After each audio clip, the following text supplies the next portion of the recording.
Be warned, this video will contain spoilers. Dr. Ochoa just uncovered something in Criminal Minds. Evolution Season 3, Episode 5 that completely shifts how we understand Voigt's path to recovery. And if you thought he'd simply start remembering pieces of his life through therapy or reflection, think again. His memories are only triggered by something very specific and incredibly personal. The presence of people he once knew. Not vague recognition, not distant recall, but full-blown emotional and visual memory that floods in the moment he stands in front of someone from his past. That detail changes everything about how Voit is experiencing his own mind. Before, he was getting fragments, bits and pieces, like broken glass. But now, it's like someone flipped a switch.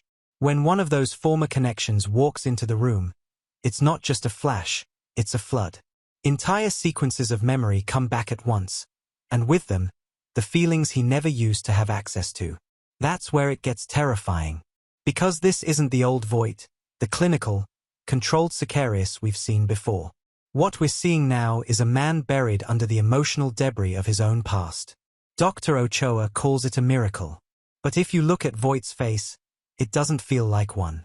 For him, this is a nightmare. He never used to feel guilt. There was no remorse in Sicarius. But now, Voit is grappling with horrifying clarity. He remembers what he did, and he feels it. That's not something he's equipped to handle.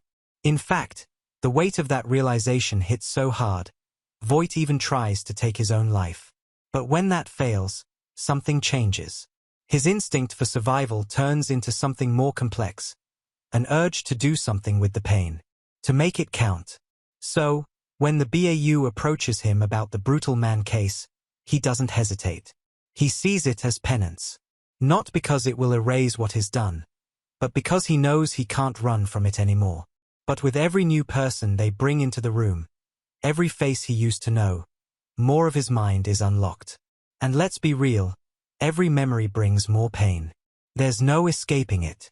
What's fascinating here is that this version of Voit might be legally free, but emotionally, he's a prisoner. The walls of his own mind are closing in, and Dr. Ochoa's discovery may have opened the door, but now Voit has to walk through it. He has to relive every horror, every choice, and every life he destroyed. And that's not justice in the traditional sense, but it is a kind of reckoning. What do you think about this transformation? Is it genuine redemption, or just another layer of manipulation? Let me know in the comments below, because Voit's evolution raises serious questions about memory, identity, and whether someone like him can truly change.